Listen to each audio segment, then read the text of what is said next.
Grüß Gott. Grüß Gott.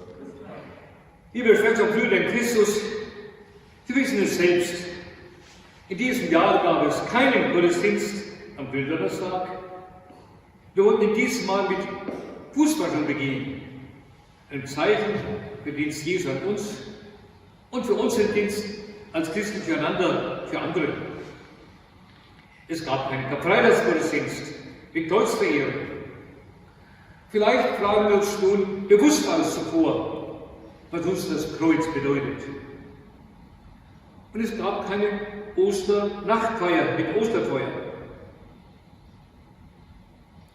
Aber auch wenn es jetzt schon Ostersonntag und Tag hell ist, es gibt genug Dunkelheit in unserem Leben, in unserem Zusammenleben, in unserer Gesellschaft, in unserem Glauben, in unserer Kirche, in unserer Welt. Deshalb beginnen wir nun am Ostersonntag mit dem Entzünden der Osterkerze im Namen des Vaters und des Sohnes und des Heiligen Geistes. Amen. Der Herr sei mit euch. Und mit deinem Geiste. Christus, gestern und heute. Anfang und Ende. Alpha und Omega. Sein ist die Zeit, die Ewigkeit. Sein ist die Macht und die Herrlichkeit in alle Ewigkeit. Amen.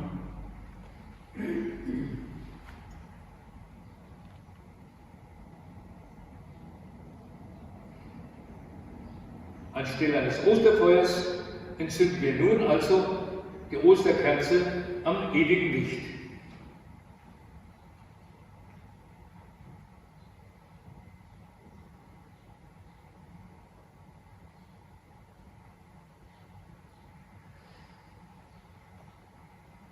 Christus ist glorreich auferstanden vom Tod. Sein Licht vertreibe das Dunkel der Herzen. Amen.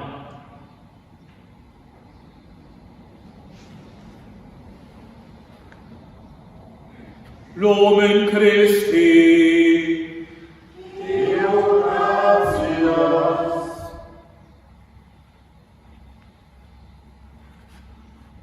Lumen Christi. Deo gratias. Lumen Christi. Deo gratias.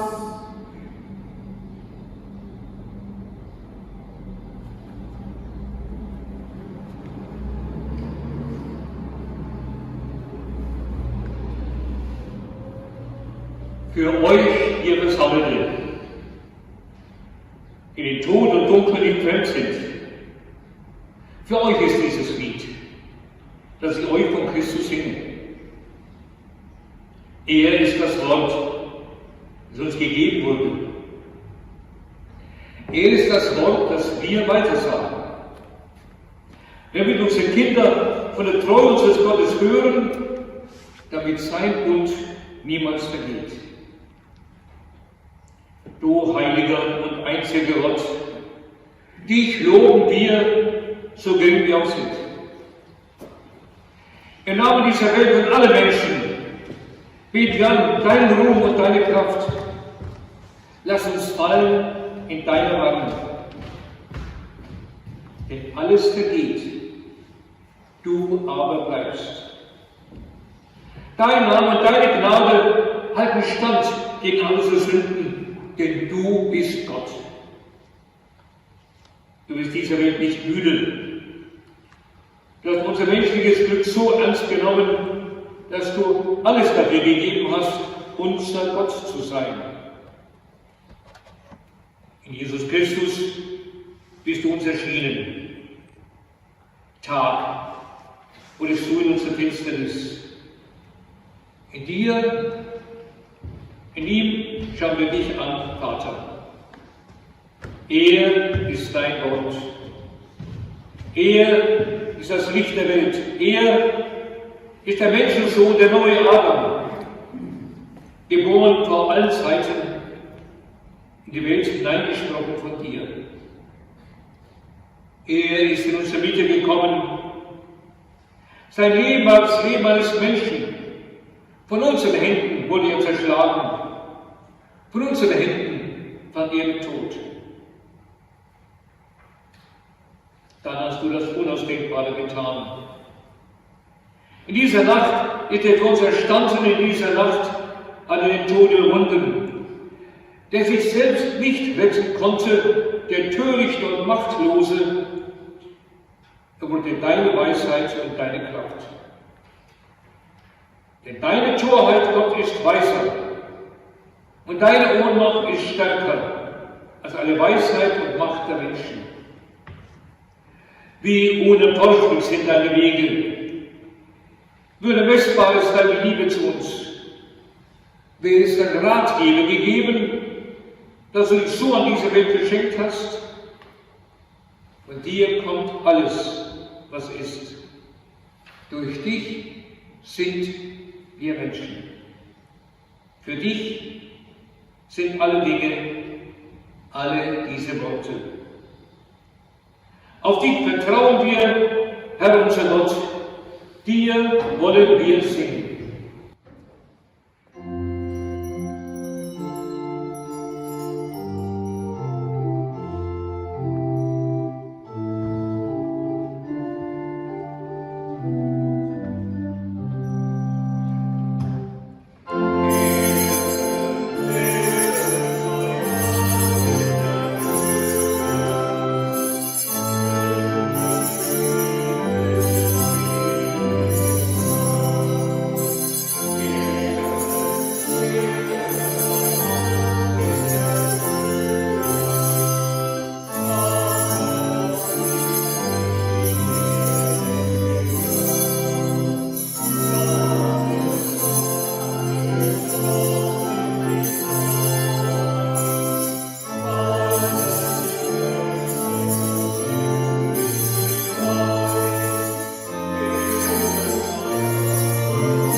So lasset uns beten.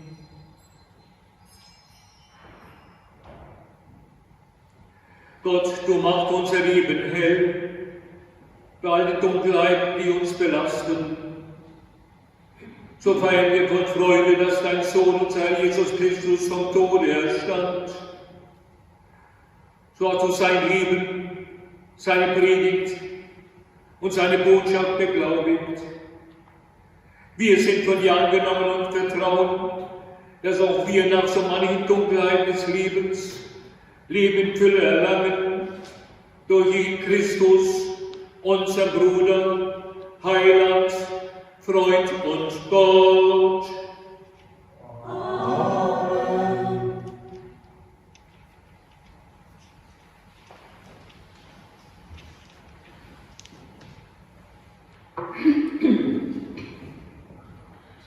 Strebt nach dem, was im Himmel ist, wo Christus zur Rechten Gottes sitzt. Lesung aus dem Brief des Apostels Paulus an die Kolosser. Brüder, ihr seid mit Christus auferweckt. Darum strebt nach dem, was im Himmel ist, wo Christus zur Rechten Gottes sitzt. Richtet euren Sinn auf das Himmlische und nicht auf das Irdische. Denn ihr seid gestorben und euer Leben ist mit Christus verborgen in Gott. Wenn Christus unser Leben offenbar wird, dann werdet auch ihr mit ihm offenbar werden in Herrlichkeit. Wort des lebendigen Gottes. Dank sei Gott.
Der Herr sei mit euch.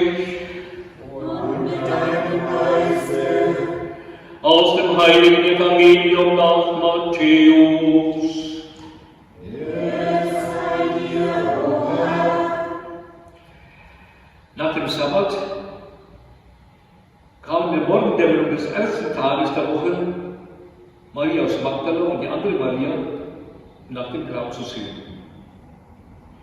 Plötzlich entstand ein gewaltiges Erdbeben, denn ein Engel des Herrn kam vom Himmel herab, trat an das Grab, wälzte den Stein weg und setzte sich darauf. Seine Gestalt leuchtete wie ein Blitz, und sein Gewand war weiß wie Schnee. Die Wächter begannen an zu zittern und fielen wie tot zu Boden. Der Engel aber sagte zu den Frauen: Fürchtet euch nicht. Ich weiß, ihr sucht Jesus, den Gekreuzigten. Er ist nicht hier, denn er ist auferstanden, wie er gesagt hat. Kommt her und seht euch die Stelle an, wo er lag. Dann geht schnell zu seinen Jüngern und sagt ihnen: Er ist von den Toten auferstanden. Er geht euch voraus nach Galiläa. Dort werdet ihr ihn sehen, ich habe es euch gesagt. Sogleich verließen sie das Grab und eilten voll Freude und großer Freude zu den Jüngern und eilten voll Furcht und großer Freude zu seinen Jüngern, um die Botschaft zu verkünden. Doch plötzlich kam ihm Jesus entgegen und sagte: Seid gegrüßt. Sie gingen auf ihn zu, warfen sich vor ihm nieder und fassten seine Füße. Da sagte Jesus zu ihnen: Fürchtet euch nicht. Geht und sagt meinen Brüdern, sie sollen nach Galiläa gehen und dort werden sie mich sehen. Evangelium unseres Herrn Jesus Christus. Lob sei dir, Christus. Liebe Schwestern und Brüder in Christus,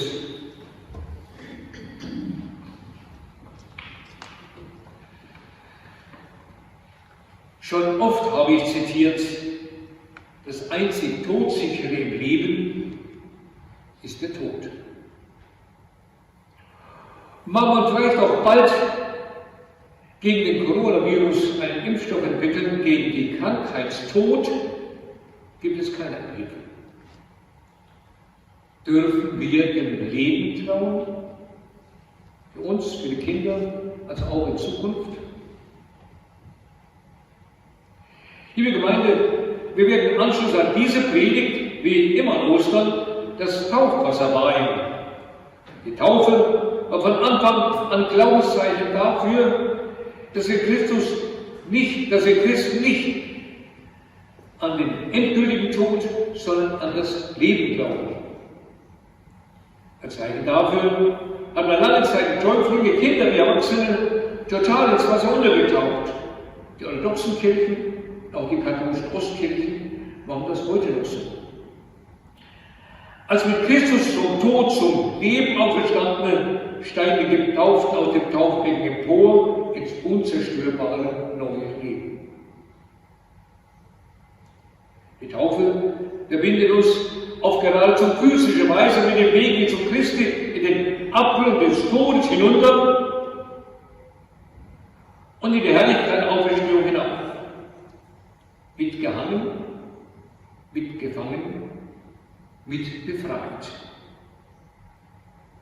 Mitbefreit dazu, jetzt den Weg zu gehen, den er uns vorausgegangen ist. Den Weg zu den Menschen, mit ihnen bis in alle Abgründe hinein und über Abgründe hinweg, den Weg zum Vater. Liebe Gottesdienstgemeinde, ich provoziere uns jetzt alle. Wenn wir ganz fest glauben würden, was an Ostern begann und worauf wir getauft worden sind, dann würden wir den Mut finden, unseren Weg mit Christus konsequenter zu gehen als bisher. Den Weg durch die Dunkelheit unseres eigenen Lebens, dessen einzelne Höhen und Tiefen, vor allem aber dessen Ausgang wir alle nicht kennen. Aber auch den Weg zu denen im Dunkeln, zu den Benachteiligten, zu den Unterdrückten. Denn Ostern, liebe Gemeinde, ist ein Glaubensfest, das uns Mut machen will, Mut machen kann, dem Leben zu glauben und nicht nur dem Erfolg, Gott zu trauen und nicht nur dem Geld, Menschen zu suchen und nicht nur den Ruf, Gemeinschaft zu leben und nicht Egoismus.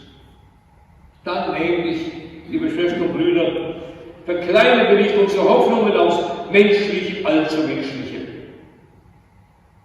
Sicher, auch nach Ostern und Taufe führen wir ein endliches Leben, voll von Freuden und Abgründen. Ein sterbliches Leben mit Aufbrüchen und Abschieden, aber nicht mehr verloren, aus und vorbei, perdu. Dazu ein österliches Beispiel. Auch die Frauen empfanden angesichts des leeren Grabs nicht in Auferstehungsfreude, sie befürchten vielmehr, ganz realistisch, Jesu Feinde hätten ihnen sogar den Leichnam weggenommen. Doch sie verlassen das Grab Jesu und den Engel mit dem Auftrag, den Jüngern von der Auferstehung Jesu zu berichten und ihnen zu sagen, dass der Auferstandene ihnen nach Galiläa vorausgehen wird. Diesen Auftrag, liebe Gemeinde, erfüllen wir.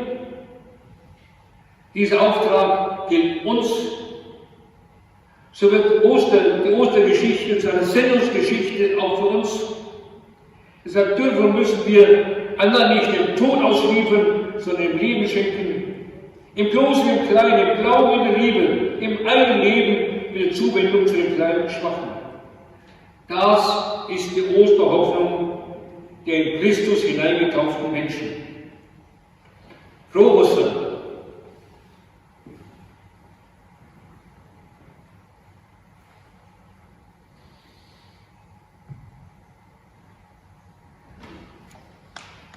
Wir segnen jetzt das Taufwasser, das Wasser des Lebens, schon hier und jetzt, vollendet an uns in Ewigkeit, wenn alles menschliche Leben zu Ende ist, vollendet ist.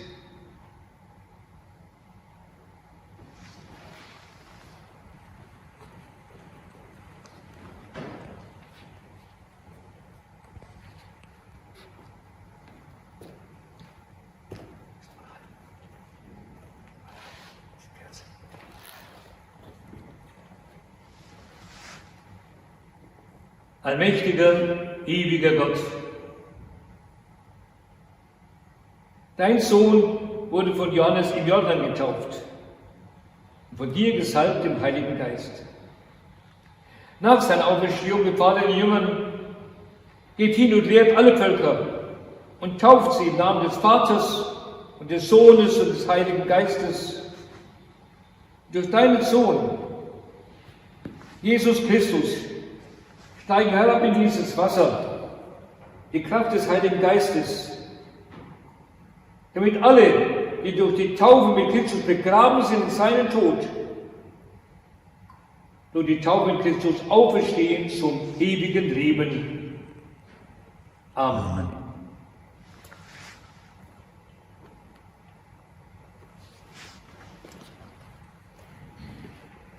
Wenn ich nun die kleine Schar der Mitfeier mit dem neu geweihten Taufwasser besprenge, singen wir als Zeichen unseres österlichen Glaubens, fest soll mein Taufbund immer stehen. Amen.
Lass uns zum Miteinander unsere Taufversprechen erneuern und unseren Glauben an den dreifaltigen Gott bekennen.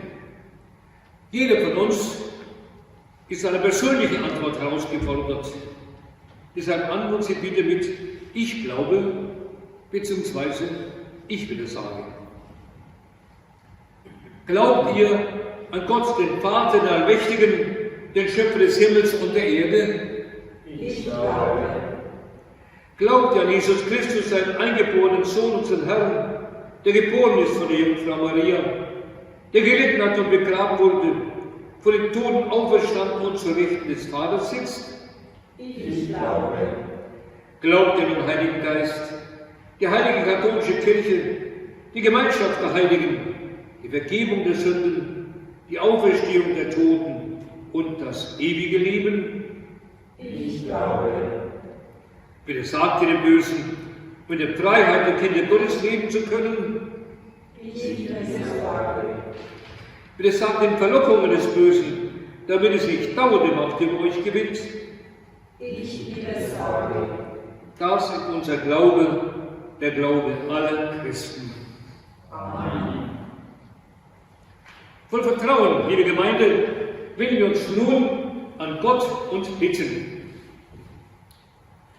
Stärke unseren Glauben und erneuere unsere Liebe zu dir, zu unseren Mitmenschen und zu deiner ganzen Schöpfung, damit wir glaubwürdige Christen sein können. Herr unser Gott, Wir bitten dich, erhöre uns. Sei denen nahe, die nicht glauben können oder die sich in falsche Ideen verrannt haben, und auch denen, die verbittert sind oder ängstlich, überheblich oder unbedacht. Herr unser Gott, Wir bitten dich, erhöre uns. Lass unsere Kinder und jungen Leute und alle, die noch auf der Suche sind nach ihrem eigenen Lebens- und Glaubensweg, in dir und in guten Menschen persönliche Wegbegleiter finden. Herr unser Gott, Wir bitten dich, erhöre uns. Lass uns alle auch in schweren Stunden Kraft finden aus dem Glauben und einander beistehen. Herr unser Gott, Wir bitten dich, erhöre uns. Schenke allen Menschen, die unter Hunger, Krieg, Streit oder jetzt unter der Corona-Krise leiden, wirksame Hilfe durch unser Miserio-Opfer und durch persönliche Zuwendung. Herr unser Gott, Wir bitten dich, erhöre uns. Nimm unsere Kommunionkinder hinein in die Lebensgemeinschaft mit dir und mit uns, deiner Gemeinde, unseren Firmlingen und uns allen aber schenke die Fülle deines Heiligen Geistes, der allen Ungeist besiegt. Herr unser Gott, Wir bitten dich, erhöre uns. Unseren Toten aber schenke dein Leben in Fülle durch den Tod und die Auferstehung deines Sohnes. Herr unser Gott, Wir bitten dich, erhöre uns. Gott, du weißt, wissen wir bedürfen. An dich wenden wir uns auch daher mit unseren persönlichen Bitten und Hoffnungen im Vertrauen auf Christus, unseren Bruder und Herrn. Amen.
ihn das heilige Ostergeschenk gesehen, erleben, dass du tote Materie wandelst in lebendigen Geist.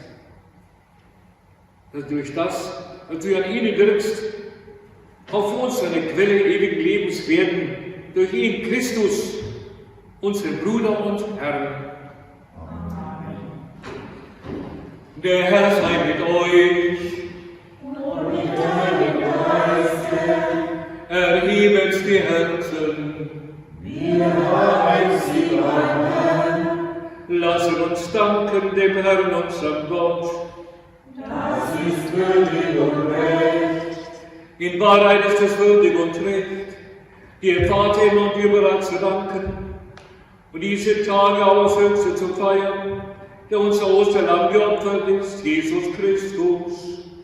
Denn er ist das wahre Lamm, das die Sünde der Welt hinwegnimmt. Durch seinen Tod hat er unseren Tod vernichtet und durch seine Auferstehung das Leben neu geschaffen. Darum jubelt der ganze Erdkreis in österlicher Freude. Darum preisen die himmlischen Mächte die Chöre der Engel und singen das Lob deiner Herrlichkeit.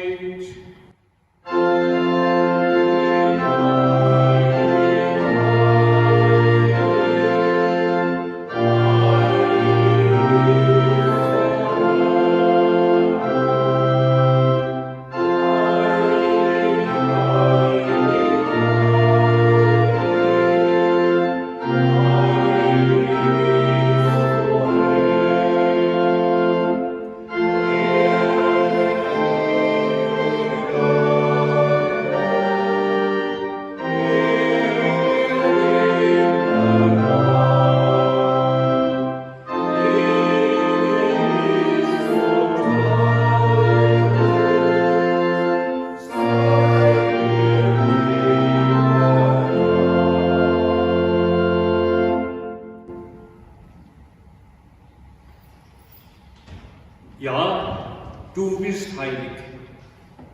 Großer Gott, du Quelle und Ursprung aller Heiligkeit.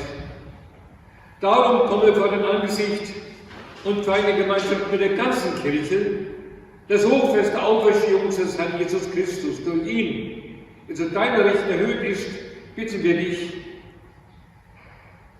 sende deinen guten Geist auf diese Gaben herab, heilige sie, damit sie uns werden, Leib und Blut deines Sohnes, unseres Herrn Jesus Christus.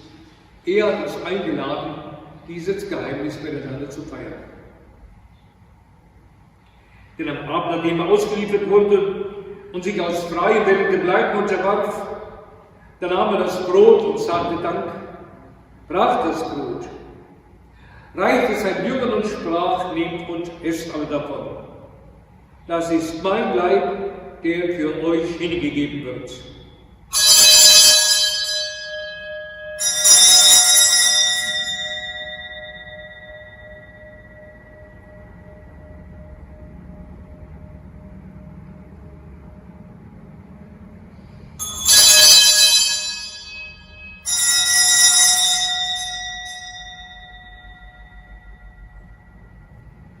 Ebenso nahm er nach dem Mahl den Kelch, dankte wiederum, reichte ihn seinen Jüngern und sprach, nehmt und trinkt all daraus. Das ist der Kelch des neuen und ewigen Bundes. Mein Blut, das für euch und für alle vergossen wird zur Vergebung der Sünden. Tut dies zu meinem Gedächtnis.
gütiger Vater, feiern wir das Gedächtnis des Todes und der Auferstehung deines Sohnes. Wir bringen dir so das Brot des Lebens und den Kelch des Heiles dar. Wir danken dir, dass du uns in der Taufe berufen hast, vor dir zu stehen und einander zu dienen. Wir bitten dich, schenk uns Anteil an Christi Leib und Blut. Lass uns eins werden durch den Heiligen Geist. Gedenke deine Kirche auf der ganzen Erde. Vollende uns dein Volk in der Einheit und in der Liebe. So bitten wir über unseren Papst Franziskus, mit unseren Bischöfen Ludwig, Herwig und Altbischöfen, mit unseren Priestern und Diakonen, mit allen zum Dienst in der Kirche bestellt sind, mit deinem ganzen heiligen Volk. Gedenke auch jener, der diesem Osterfest aus dem Wasser und Heiligen Geist zum neuen Leben geboren wurden, dem du alle Sünden vergeben hast. Gedenke unserer Brüder und Schwestern, die entschlafen sind, in der Hoffnung, dass sie auferstehen.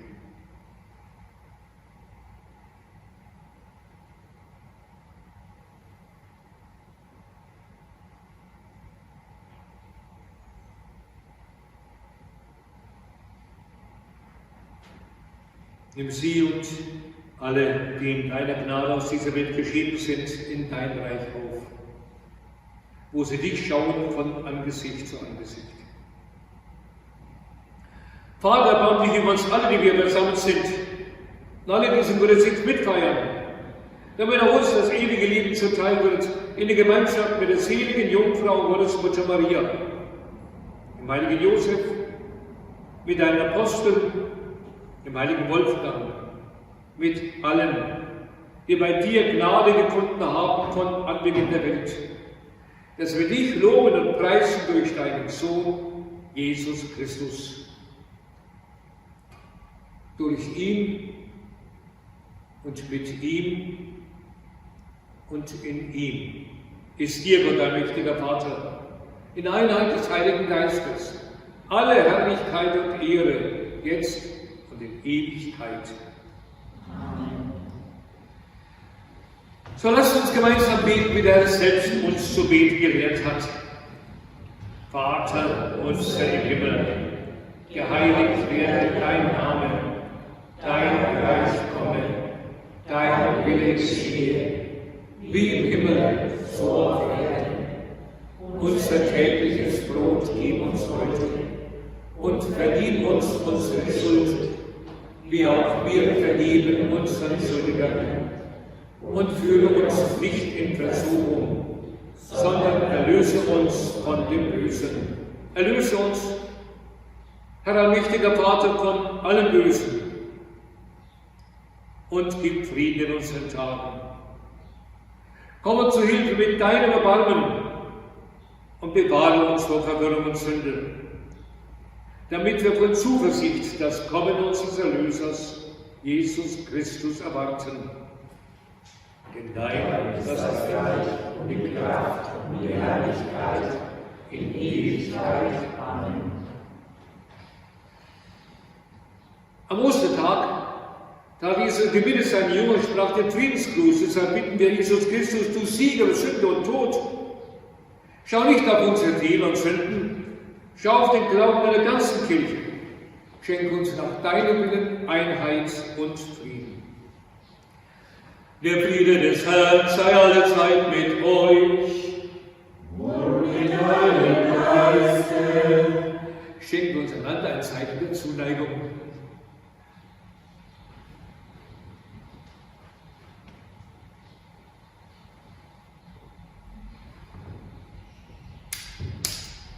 Lamm Gottes, Mit Sünde des Sünde der Welt, erbarme dich unser. Lamm Gottes, mit Sünde des Sünde der Welt, erbarme dich unser. Lamm Gottes, du nimmst hinweg die Sünde der Welt, gib uns deinen Frieden.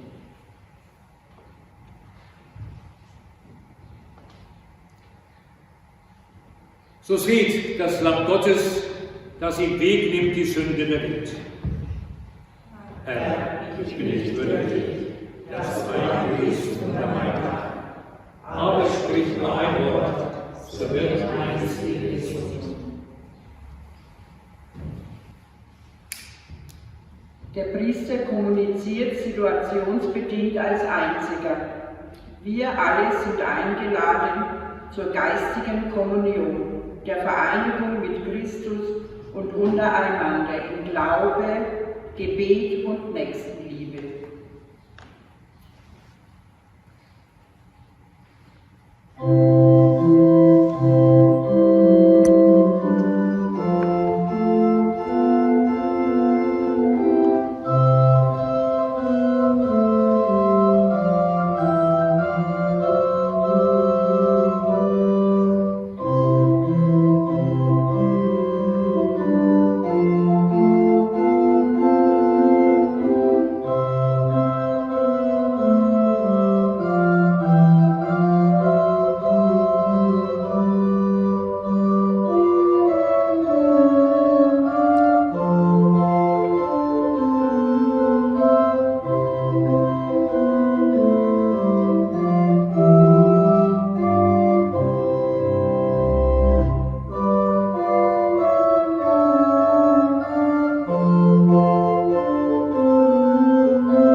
So lasst uns beten.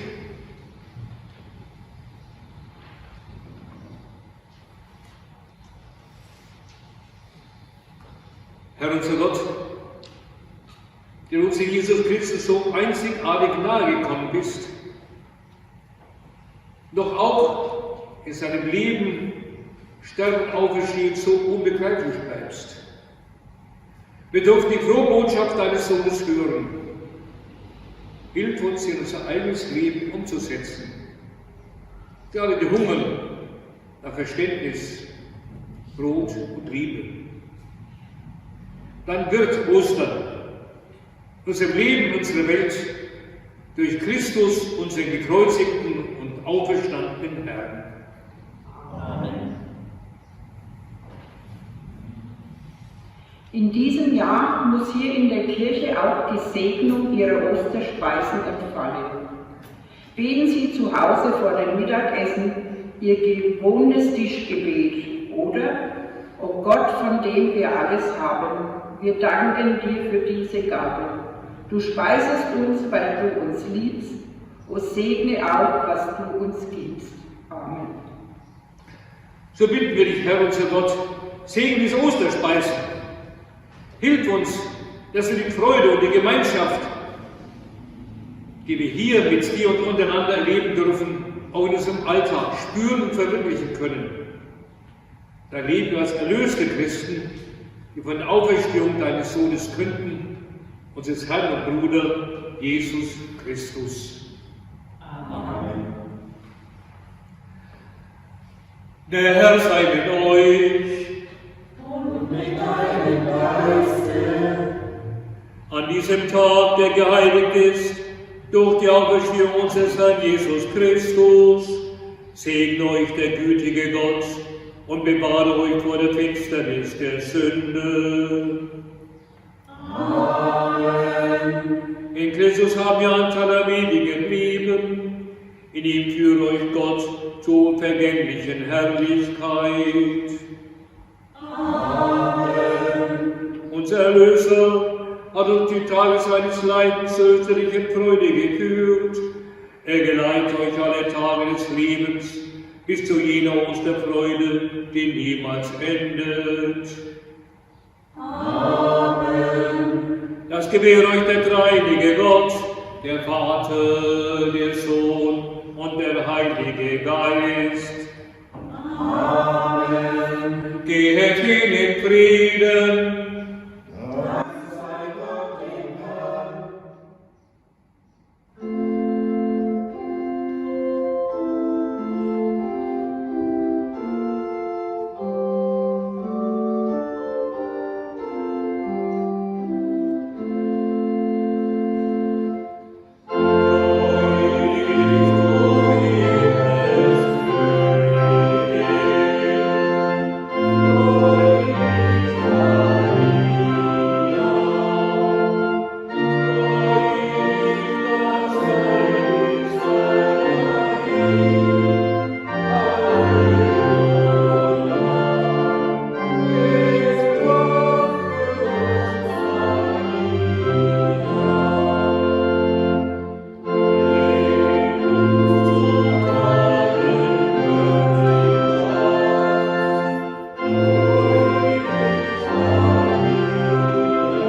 viele finden, ob es ein guter Brauch, dass am Schluss des Ostergottesdienstes noch ein Witz erzählt wird. Wir haben ja was zum Lachen.